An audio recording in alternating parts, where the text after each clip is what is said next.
Tom, weet jij ook nog, we gaan kijken naar ik vond het een hartverscheurend mooi klein reportagetje, documentairetje over Jim Croce. De zanger die in 1973 veel te vroeg overleed bij een vliegtuigongeluk.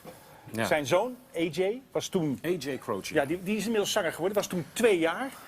Leo is bij ze op bezoek geweest, bij de weduwe en bij het jochie, wat inmiddels een hele kerel is. En we vertellen het verhaal van een prachtige zanger. Je kent Jim Croce toch wel? Zeker. Ja, dan. We gaan kijken. I'm Jim Croce, and I live here. You know, I've spent about 10, 11 years playing in bars, fraternity parties, doing rock and roll, country and western, bluegrass. That screaming you're hearing back in there is my little boy Adrian James, trying to sing. Hey, why don't you bring him out?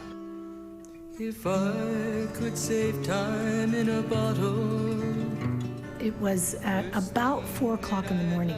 My stepmom called and said, are you awake? And I went, no, but I've been having this terrible dream that I was trying to reach Jim and I couldn't get him. And she said, there was a plane crash. And I said, and Jim's dead, right? And she said, yes.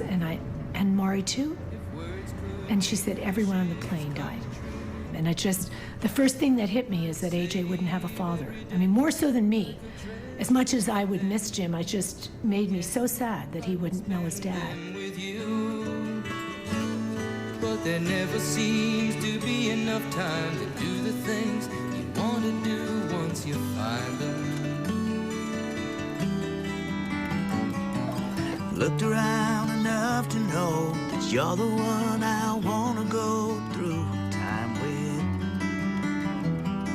I've always loved my father's music, and he was always an influence as a songwriter. It's new for me to play any of it, because most of my career I wanted to sort of find my own identity and be able to do my own music, and so for me it took time. I went to a doctor to find out if I could get pregnant. And after he examined me, he told me that I was pregnant. And I told Jim, and Jim had this look of kind of utter fear and excitement, because he knew that if we were going to have a child, he needed to become a professional musician. And that night, he sat down at the kitchen table and he started to write Time in a Bottle. Time in a Bottle was so ominous because you hear the opening lines, you hear the opening piece, and it's sort of this iconic piece of music. And when I added to that the thought that it was written for me, it had a very strong emotional, I don't know, I was very afraid of it. And then finally, I just decided to learn it one day. If I could save time in a bottle, first thing that I like to do is to save every day till eternity passes away, just to spend them with you. If I First couple times I sang it, I was just too emotional to be able to really to perform it well. But it's still, whenever I think about it, it affects the performance. I have to set that aside and treat it like a piece of music that's another piece of music. Can you do that?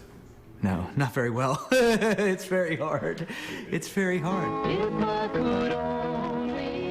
The only way that Jim and I really could communicate was through our music.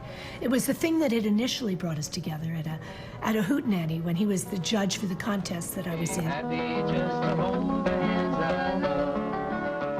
Whenever we sang music, it was like making love. she's got a romance built to miss you. I've got a heartache trying to kill me. Well, I think my mom was really very supportive of me playing music. At 6 years old, he was playing piano and writing his own songs, and, you know, by the time he was 15, he was on the road and performing. I think she would have liked that I would have, you know, finished school and gone to college, but I had an opportunity to follow my dream of playing music when I was very, very young. You know, he said, Mom, that was my choice. Should I go on the road with Ray Charles right now? I can do this. or should I go to college? And I'm like, well, it's up to you. She's mine.